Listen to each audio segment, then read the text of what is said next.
Welcome back to another episode of the Startup Therapy Podcast. This is Ryan Rutan from Startups.com, joined as ever by my friend, partner, and the founder and CEO of Startups.com, Wil Schroeder. Wil, today we're going to talk about something that we get tied up in all the time, right? We get questions about this both personally and for people wanting to understand how to navigate this process of putting together the advisory board or having an advisor, particularly around this concept of like the superstar advisor. Like, right. How many times a week do you get asked this question? Hey, will you be my advisor? And what is your response typically? I get asked nonstop, and not because I'm like particularly great at anything, but because we're in the middle of this giant startup ecosystem. So people hear this podcast, in the same way for you, or they read something, et cetera, and say, hey, I'd love this guy to be my advisor because he has, all this knowledge. And I just say no every time. And it's not, any disrespect to the people that ask. I'm flattered that people ask. If you ask me, I'm going to say no. I can tell you right now, no matter what your project is this entire episode just about inbox control, Wil? Is that what we're doing here? But what I tell people, and I think, what we're going to talk about today is the whole, will you be my advisor and all the things you think will come with it is a bit of a sham. And it's not a sham because the advisor is a sham. Ryan, I'd like Correct. to believe you and I are stand-up guys and we provide good advice, et cetera. Maybe not, but but I believe that the expectations that come with bringing on advisors are way out of whack, right? Yeah. And sure. so what I'd like to talk about today, and like we can dig into, is what do founders think they're getting into when they sign us as an advisor or anyone? And what's the reality of what they actually get? Because they're not even remotely close. I mean, Right. if you think about all the people that have kind of come to you, what are some of the things that they expect of you that they're not going to get, no matter how good their idea is or who they are? I think that's a good way of putting it. I think it's the things that they're not going to get that are going to matter more. Sure. So there's two things I want to talk about. Let's talk about those things they're not going to get. And before we dig into all of that, let's talk about what the cost of this is, right? Because there is oftentimes a very significant cost. I've heard some outrageous things of late in terms of people trading big chunks of equity or tying people to long-term engagements that just don't really seem to match the value that they're actually going to get. To your point, what they think they're going to get when they put it all in their heads, I think it all makes a ton of sense, right? Like, you're going to give away some equity. These great things are going to happen, and we'll dig into what those great things they think are going to happen that aren't. Now, of course, you can get solid advice, you can get perspective, you can get lots of things from a good advisor. This isn't don't take on advisors. This is be really careful about what your expectations are and therefore balance the cost against that, right? So before you go sliding chunks of equity across the table at somebody, let's talk about a few of those things. The top one for me, Wil, is probably around the introductions, right? I get this all the time. I get this all the time, whether it includes advisory or not. But oftentimes people think that's the gateway to my network, right? It's like, oh, if we bring him on as an advisor, all of a sudden he'll open up this Shangri-La like LinkedIn portal for us, and we'll just walk through and talk to everybody we've ever wanted to talk to. Does this happen to you too? It does. And I was cheating. I knew that it does. Here's where it breaks for me. I've got a huge Rolodex. And so when people see that, when they hear that, same as you, they think, okay, Wil's got 10,000 people in his Rolodex. And I do. I mean, I've just met so many people over almost 30 years.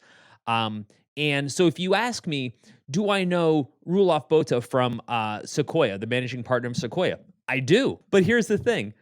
I haven't spoken to Roelof in like 10 years, right? Like, he called me, called me 20 years ago, right after he left PayPal when he was an associate at Sequoia, because he wanted to invest in Swapalise, right? He's in my network. I technically know him, but not that well, right? Take Mark Suster, right? Mark's a great guy. Mark invested $10,000 of his personal money long before he ever became a venture partner. And that was great. And Mark and I have had some great times together. But I don't actively talk to Mark. I don't have any reason to, right? Right. But here's my point. You think because I've met these people, I've worked with these people, I know these people, that my relationships are fresh, that those people are interested in taking an intro. There's all these assumptions that are made on what's in my Rolodex and what the quality of that is, right? And think about this, Ryan. Even if all of those people are fresh and they're in my Rolodex and they're people that I know, what's the guarantee that they want to know you? Right. Or even hear from us as the primary connections. Right. To your point, I haven't heard from you in 10 years, and then you pop out of the woodwork with a request to introduce you to somebody that you may or may not want to talk to, right? Super cool. Right. I love it when that happens to me. I love it when somebody I haven't heard from immediately pops out of the ether and it's like, hey, could you do me a favor? Here's somebody I want you to talk to. That'll be a completely lopsided conversation where everything is them asking and you giving. Would you like to sign up for that? Right? It's the least popular landing page in the history of history. Nobody puts their information into that. And there's a reason, right? To your point, for every one of us, right, that's connected into somebody like a Mark Seuss, right, you start to get closer and closer to the top of the demand chain where people want your time, want to speak with you, want something from you. The inbound requests get absolutely insane, right? Just take you and I as an example, right? We're not like top of the food chain in terms of introductions. Right, we're easy to find. People can come and talk to us. Right. They use us as a conduit for that. Even being kind of middle of the ladder as we are, right? For this purpose, like if you're looking for investor introductions or partner introductions, something like that. Even we are already inundated with these requests. So imagine what it looks like when you get to that level, right? So even whether it's coming from you, me, or somebody off the street, kind of doesn't matter. It's part of a really, really noisy channel, and so therefore, you really have to balance your expectations, right? To the point of this entire episode. Yes, you can want that from an advisor. Yes, they have that network. Do they actually have the ability to put you into a meaningful conversation with that person? Odds are no, right? Maybe. It does happen, right? Introductions do get made. Right. That's why they keep happening, right? And they do become fruitful at some point.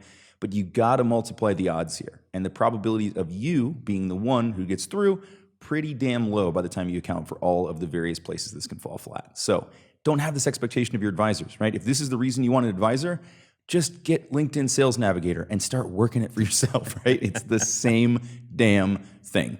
Or let me put it this way. If what you're trying to do is raise capital, and you're looking at me as a conduit to help you raise capital, which, by the way, we also run a fundraising platform. We run fundable.com, help people raise $600 million.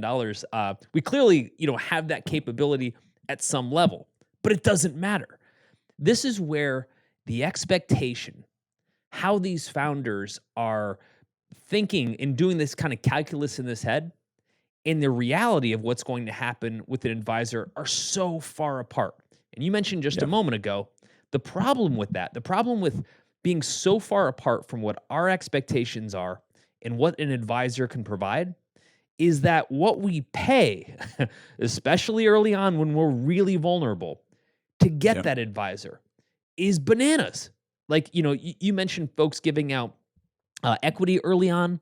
Folks are doing rev share deals and they're doing partnership deals. I'm going to give them a big piece of my company because they're going to help accelerate this thing. Maybe, right? Maybe. Yeah. But what we'll talk about today is all of the assumptions that we typically make as founders that are patently false. And by the way, if they're correct, they're a fraction of as correct as we think they are, right? I mean, that's the other problem, right? Yep. None of it's what we think it is. And so where this frustrates me when we talk to founders is that very often they jump into this so quickly and they say, Ryan and Wil, I've listened to their show. They've provided so much feedback. I would love to get that feedback, all the time. I would love all the things that they can provide. But here's the thing. If what you're really using us for is to get an introduction to some investors, why not just make it that? Why get married to us just in order to get some intros to a few investors or to go through a capital raising campaign, right? Why not make the engagement purpose-built for that versus this implicit, I want to sign you as an advisor, and I think all of these things are going to come with it. I think specifically for the points that we'll talk about today, we way overshoot the mark. Our expectations are huge. And this is the one that kills me the most. When folks ask you, Ryan, to be an advisor, how much are they implying that you're going to do versus explicitly telling you, or you telling them that they're actually going to do? This seems to be a recurring theme with us lately, and probably just it exists everywhere within founderdom. These one-sided conversations, these one-sided handshake deals that nobody else was involved in. We just assumed this would be the case, right? Like, and actually, what I don't usually do, and I'm sure you do something very similar. I don't usually just say no. What I'll usually do is walk people down the path of what this is going to actually be versus what they think. Right. Is probably incorrect, right? So I'll ask them, like, what are the big things? Like, what's the biggest thing you want to get out of having me as an advisor, right? And they may start off with something really nebulous, like, well, we need to hit our growth metrics. Okay, cool. Let's break that down. Like, what will I help with? Because I don't have a knob that I turn in my office that just makes growth metrics go up, right? So I got to have something I can point at and attack with you that I feel very specifically suited for. And so that's where it starts to erode a bit. When you start to talk about what are these actual big objectives that you want. To your point, bring us on as an advisor, and then tell us you want an investor introduction, right? Would be good to know that before, because the chances are we can just make those introductions, right? Or not. If we feel like they're viable or not, right? And here's the thing. Whether we're an advisor or not won't impact that decision. That decision is based on the calculus of us going, when was the last time I talked to this person? Was it too soon? Was it too long ago? Are they going to pick up the phone? Are they going to answer you? Will this be a good conversation for them? Do they care, right? Because I'm burning social capital, and I'm wasting their time and your time and my time if I don't think that this is going to work out. So this is the thing that we run through really fast, right? So this is where it has to start. Right? It has to start with what are you actually trying to get done, and then stating it aloud to the advisor so they know and they can say yes or no based on some objective data about whether they feel like they can help you with that or not. This is where it's always broken down for me. I've made this mistake a couple of times on the advisor side where I've said yes, thinking, cool company, really like these guys, want to help them, right? All the right reasons. And then when we dug into what they actually needed help with, it wasn't anything to do with my core skill set or things I could actually thumb the scale and make happen, right? There was a probability that I could tap into the things that they needed, but it was a long shot, right? And they gave up real equity. In the end, they didn't. We just nullified the agreement. But that was what was on the table, right? They made a permanent decision around giving away future value in their company for a maybe on me helping them to increase the value of their company. Which, by the way, they didn't share with me, right? In terms of how it was going to happen. I think one of the places that founders really get thrown off, and I don't think they realize they're doing it, is to your point. Their intentions aren't well stated. They're not clear. Yep. I think the other part of it is they actually just want you to say yes, right? They just want the validation of you saying yes with the implication that you're good enough, that the idea is good enough, and that, if I say yes and I want to be your advisor, that I'm validating your path. And by the way, I get it, right? I mean, who doesn't want more validation through this process? But that's an expensive way to get it. Sure you is. get the same validation by just saying, will you help me? And not every request for help has to be paid, to your point, with lifetime equity. Right? It's just. I would argue that most of them should not. Right? That should be lifetime help. Right? Of ongoing value. Right. It's just rarely the case. And I think what happens is, as founders, we tend to think that we need to have this shotgun wedding immediately, and we have to get everything papered up, and it has to become official before we've really dated at all. Right? Right. Let's see if they can actually provide any of the value, right? Oh my God, if they're just the man standing behind the curtains making the Wizard of Oz talk, right? Like that happens. Here's a really popular one I see, and this is where advisors, I believe, kind of take advantage of founders a little bit. And I don't know if they're always doing it in a malicious way, but it happens. It looks something like this. I've been in your industry. I have a deep Rolodex of contacts who are all your customers, right? And I want to be able to provide introductions to those customers. But hey, that's value. If all those introductions, turn into a huge company, a startup company from those, I want to make sure I didn't just give those up for nothing. And to be fair, that's a fair ask, right? That's not unreasonable. But that's not the problem. The problem is, what if they don't work? What if you make the introductions and nothing comes of it? Well, I'm that person. I'm saying, well, all I can do is make the introductions. I can't, it's up to you to sell it. Okay, cool. And again, everybody's right and everybody's on the right page. However, if I make all those introductions and nothing comes of it, why do I still have a quarter point of equity? Right, exactly. Like at that point, there wasn't the value that we were all expecting. Right. Yeah, you just entered into performance-based marketing, right. and there was no performance, but you still paid for it, right? Right. You wouldn't do that anywhere else, right? So yeah, you got to really be clear on these expectations, right? Given these inputs, here's what we need to have happen, and given that, here's what it would be worth to us. Right. And everybody forgets that. I think to your point, and it was a really, really good one, and one we could have easily glossed over, is how much of this is actually about the validation, right? Because that to me can just absolutely obscure the rest of these details, right? If the person said yes, that's all we care about. They said yes, cool. Do you actually want to hang out with them? Well, I don't know, but they said yes, right? It was like you get your first friend in a new school in middle school, right? Like you don't really care who they are, how they dress, whatever. Just like somebody said yes, somebody sat at my lunch table. It feels great. Yeah, and so I feel like we got to be super, super careful about this because that is great, right? And the validation feels good, but it will not feel good if that person owns a quarter point, half point, full point, whatever you've given up in a couple of years, and it turns out their input to the company was that one moment of validation. That's all they gave you, right? Now, who knows? Maybe if we had a crystal ball, we go back in time and say, gosh, Ryan would have quit if he hadn't gotten that little bit of validation. But look, I think the other side of it is, and let's come back to this because we glossed over it. I want to make sure we dig into it a little bit, is that yes, I can make the intros, but do the intros care about you? Okay, and so here's the assumption, and what I'm going to say is we tend to make this bet at often the worst possible time. For example, yes, it's year one of our startup, and we're just putting everything together, and we're dying for this validation. So that's its own thing. But at the same time, we're thinking in our minds, if this person, if this advisor could make these key intros, that will be game changing for us. Our product is going to take off. But we're missing a few components.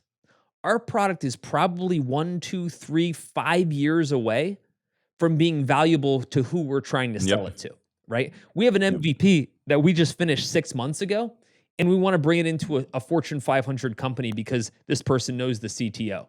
That's a terrible time to spend that social capital on behalf of the advisor. It's a terrible time for us to burn that advisor's, the equity we're using for that advisor because we're not ready.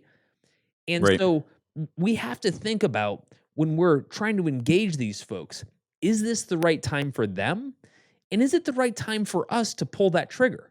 Maybe the right time to be able to pull that trigger with those CTOs is 2 years from now. Just because we want it now doesn't make it the best time. But we're going to pay for it all the same. The cost is the same. Yeah. The outcome is very, very different. Very different. You're also likely to pay more for it at that stage because you're super early, your value's lower, right? So you're giving up equity at a point where it's worth far less. Therefore, you're going to have to use more of it to get what you think you want. And so I think that being patient in these cases at least buys down your cost. And like you said, will increase the likelihood of that advice and that network and whatever else you think they're bringing to the table being leveraged against something of value, right? If your product's super early stage, you don't want their entire network to know about it, right? Everybody thinks their problem is always exposing the entire world to their idea. Yes, but probably not for the reasons you think, right? It may not be ready for the entire world to see. Luckily, nobody's figured that out in marketing yet. It's not possible. You can't show the entire world at once, so that's the good news. Well, let me build on that. Because we're talking about timing. Like when is the right time to kind of, take advantage of those assets? The other thing is people often come to me and they just started something. They're 6 months in, they're a year in. Again, they're very vulnerable. We'll keep coming back to that. And they say, Wil and Ryan, I've listened to the show. They have all these, insights to all these aspects of the business that I don't know about. They're super valuable. And maybe we are, but I'm not going to give us that much credit for a minute for the purpose of this explanation. Yes. We're only valuable because right at this very minute, you don't know shit, right? And so everything we talk about sounds like gold. By the way, you're going to figure out most of this stuff on your own anyway. We just happen to know a bunch of stuff that you don't know. I had this great kind of adage that was given to me a long time ago. And it said that if you were sitting across from Albert Einstein and he was explaining to you the theory of relativity, and halfway through the explanation, a lightning bolt hit him, and he actually became twice as smart, you still would have no idea what he's talking about, which implies that when people know more than you do, they just seem like geniuses. You don't know how much of a genius they are, right? Because they're talking about shit you don't know about. You don't know. We end up getting really enamored by talking to advisors who know all of this stuff. But the problem is, especially early on, we don't have the capability to know who's full of shit, who knows what they're talking about, who has more than a rudimentary explanation of what we're talking about. When my father-in-law, who's in his 60s, asks me about cryptocurrency, which I don't know anything about, Yeah. by the way, I Yep. can explain to him the basics of what blockchain is and what crypto is. That's it. Yep. As far as he's And therefore, you're concerned, the expert. yeah, I'm an expert, right? I'm a crypto genius, right? Yep. Because he doesn't Yep. know any better. Yeah. That's Ryan. That's where people get hung up. Early on, everyone's a genius advisor. What we need to do is just hang back a minute, right? And Right. say, okay, I appreciate the early advice. Let me roll through this a little bit. Let me get, my skis under me, and then let me Yep. figure out whether or not you're the expert worth giving a whole bunch of equity to.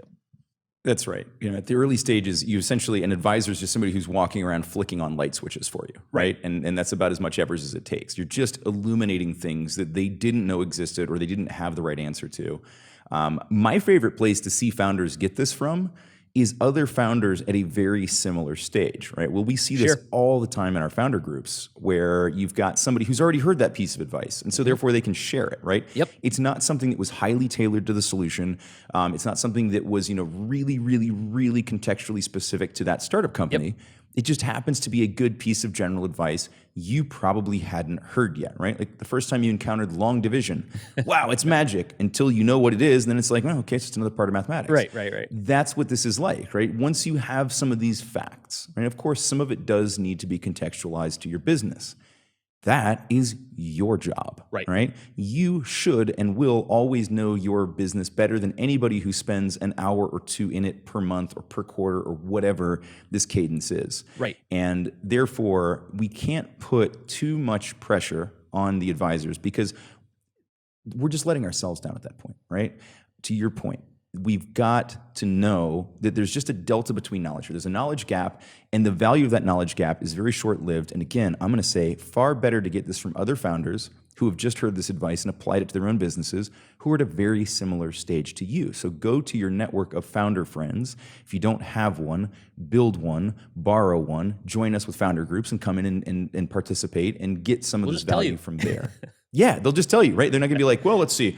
I do have an answer for you, Ryan. It's going to cost you a quarter point, and then I will tell you, right? No, they're just going to be like, oh, yeah, I heard it's this, right? Or somebody told me a few weeks ago it was this, right? And they're like, oh, were they your advisor? Nah, they were just helpful. Cool, let's move on. There's a lot of sources of truth. And to be fair, I'll give you another example. Years ago, when I really wanted to become a carpenter, I had this guy at my house. And he was building out my daughter's closet, and it was amazing. Like, it was just amazing trim work. Yeah. And I was so enthralled by this. This was at the beginning of my whole journey. And so I started asking him all these questions. I was annoying as can be. And I started saying, like, how do you get this so perfect? Because he was doing trim carpentry.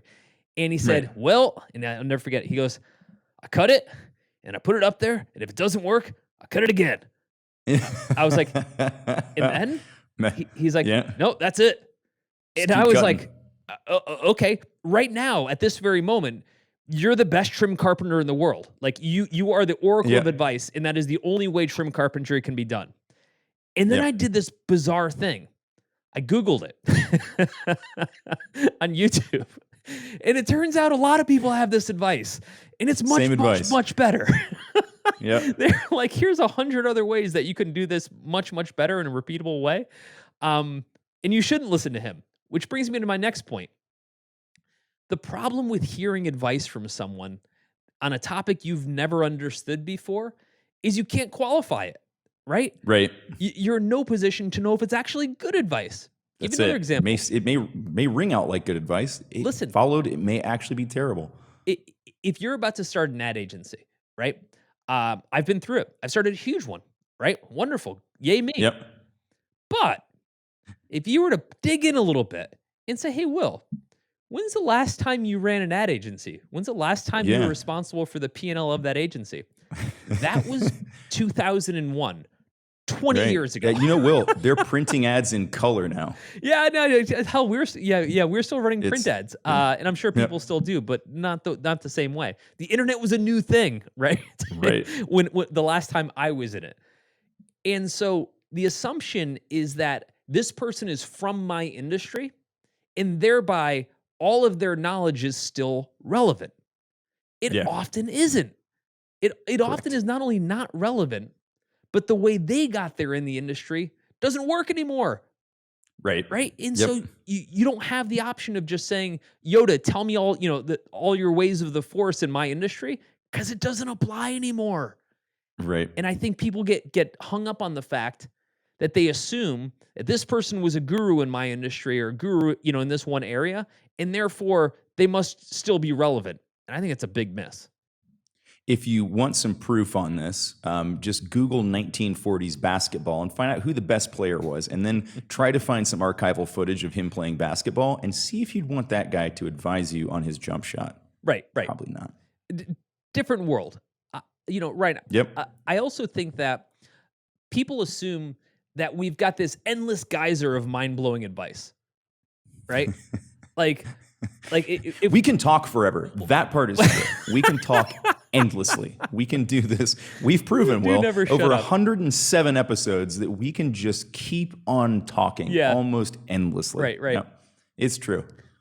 But Ryan, we might be wrong. Heaven forbid, right? I mean, we're not, obviously, but we I'm going to make be. sure that gets deleted from the podcast. There's no way we've ever been wrong with anything we've said on this. But they should be qualified. Maybe worth a Yeah. Google, right? Right? And look, I think that what happens is, I think we kind of get hoodwinked, mainly because I just want to use the word We do. hoodwinked. Like, I think what happens is someone comes in, they give us 2-3 pieces of mind-blowing advice, and our assumption becomes, damn, that must be flowing forever, right? Right. And if Ryan and Will said that, there must be so many other goodies that they have behind that. Maybe not. Maybe that is our shtick. Maybe that's our thing. We have 3 things we learned. And the moment we hand over equity to get the rest of them, we find that there's no more gas in the tank. You know what I mean? That's the thing. Or that it no longer applies, Yeah. or that, it's not relevant, or it's not relevant to our situation. I mean, imagine this scenario. U.S. Department of Defense hires David Copperfield as new superweapon, right? We saw him make a quarter disappear. We saw him pull a rabbit out of a hat, and then he made the entire Statue of Liberty disappear. So we're going to use him now to disappear all of our enemies globally. It's going to be amazing. I like where this right? is going. This is a great Not plot. all tight. Sounds great, right? Sounds like a great idea. Here's the thing. It's not going to work, right? Those are illusions, right? Now, not that an advisor would intentionally serve you up an illusion to fool you into taking them on as an advisor, but you create these illusions into your own head, right? Going back to the advice, the introductions, whatever it is that you've created in your mind that you think they can do, they may or may not be capable of, right? And so we have to be careful how far we extend these tricks that are played on us. Whether we're doing it to ourselves or they're giving us a piece of advice and then we're saying, wow, if they knew that, they must know everything else, right? And there's just this like endless compendium of knowledge that exists in this person's head that they can sprinkle on us as needed. Not true, right? It just doesn't exist, right? Right. They're never going to be as tied into your business as you are. They're probably not following the same path anymore. When I am giving people advice, which I try to do as rarely as possible, I try to give people perspective, not advice. It's almost always at this point caveated by the last time I did this, or when I was still relevant to that industry, or when I was still doing this, here's what it looked like, right? That's the preface for nearly everything I say, because I'm no longer doing the same kinds of 100%. things that they're doing on a daily basis. Our business is very different scale, size, scope, all of that has changed. And they're back in tiny startup land where they're trying to make those first few steps. What I get to do on the marketing front is very different than what they get to do from a resource standpoint, budget standpoint, knowledge standpoint, all of that, right? Right. It's not the same thing. And so they can't look at me and go, well, I like what you're doing. I want those results. I want to do that too. Well, yeah, that's great.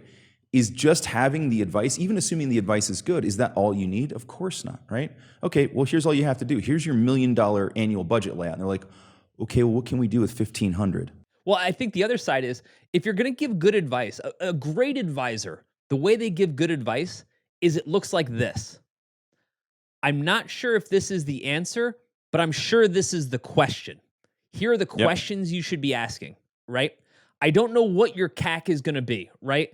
I don't know exactly, when your MVP is going to become profitable, but I can tell you what questions you should be asking, right? You should be looking specifically at this part of your landing page in saying, what is the conversion rate? And when it hits somewhere Right. in this area, that's when you should probably move forward with more budget, right? There are Yep. certain things that you can do as an advisor to point people on the right path. What you can't do as an advisor, and I see a lot, and I think this is where people get, again, diluted, is to say, I have all the answers. This is how everything will play out.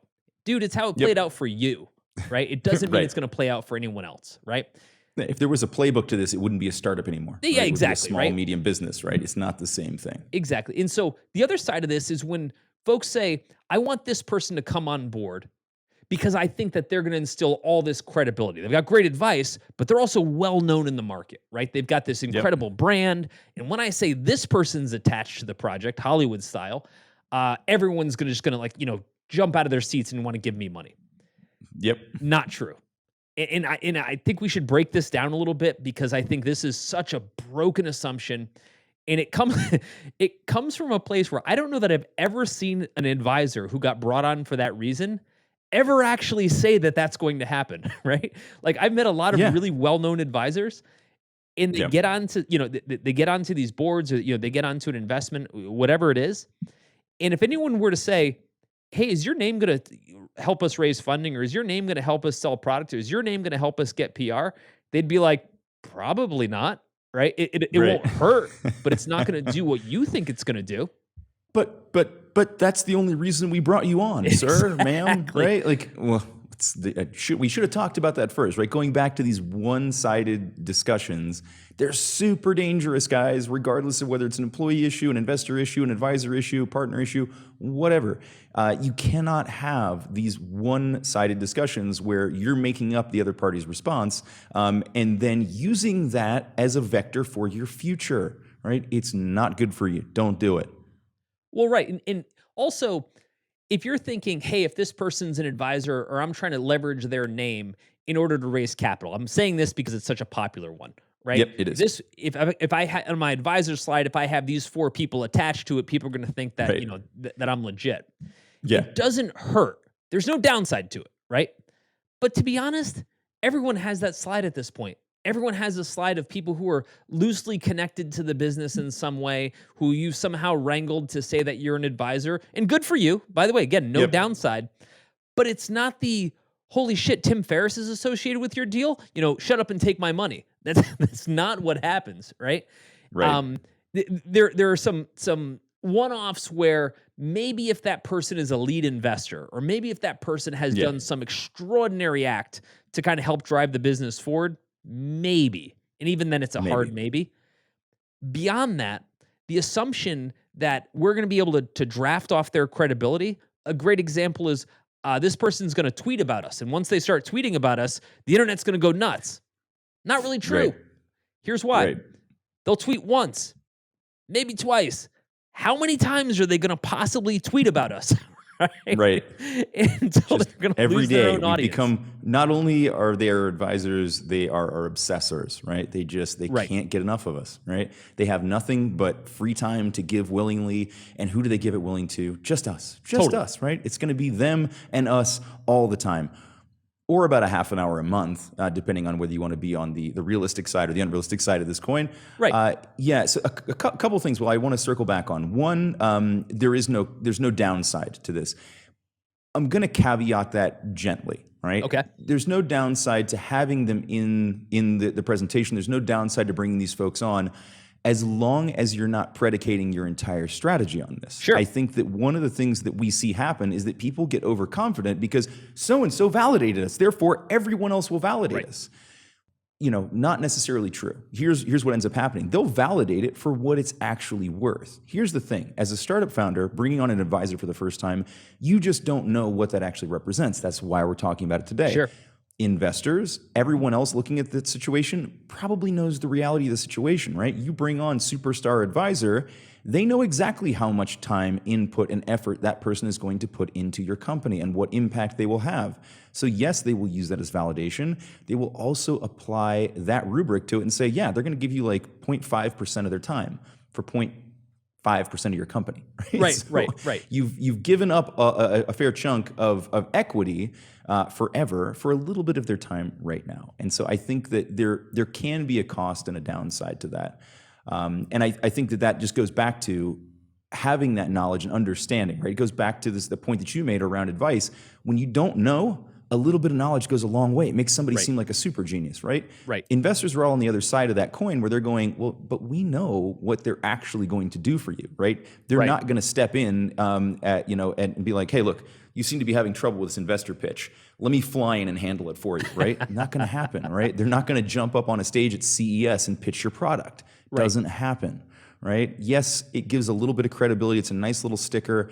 Think about it like having one of the brand stamps, on your landing page, right? That's about how much value it has. That people look at it and go, oh, somebody else validated this. Cool, I know them. For a second. And they like these guys, right? They were on CNN, right? That doesn't mean CNN's in love with you. It means they ran one damn article about you, right? Same thing for your advisors. That's about how much time you get out of them. It's an article worth, right?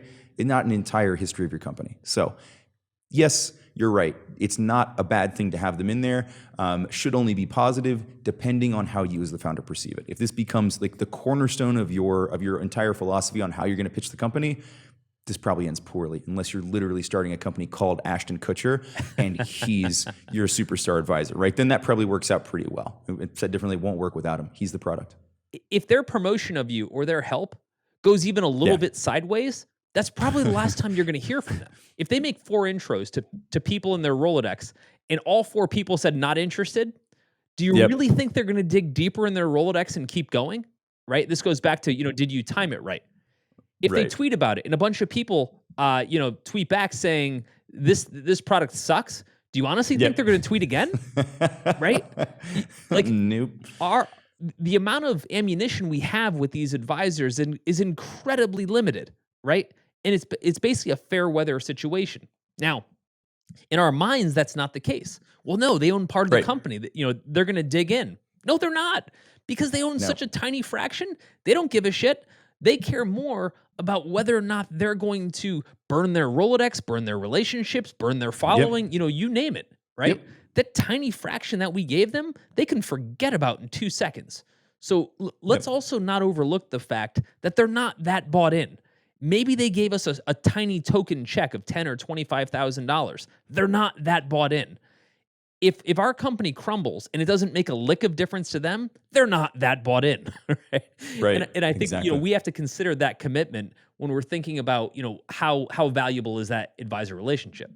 100%. Yeah, you couldn't be more correct on that front. That equity just doesn't it represents a ton to us, right? So I want to be careful here. We're not minimizing that equity contribution. Sure. That's 100% of the future value of your company, right? Well, you said that a couple months ago on the podcast, and you'll keep paying it for I've life. been repeating that and yeah, you do. That will be forever, right? That's forever money.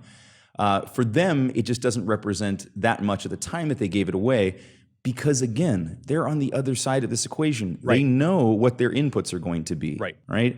And to your point, they're not going to give up 100% of their reputation, or even 25% of their reputation, 10% of the reputation for 0.25% of your company. Right. Why would they, right? That's the reason you wanted them in the first place. That's why they were valuable to you.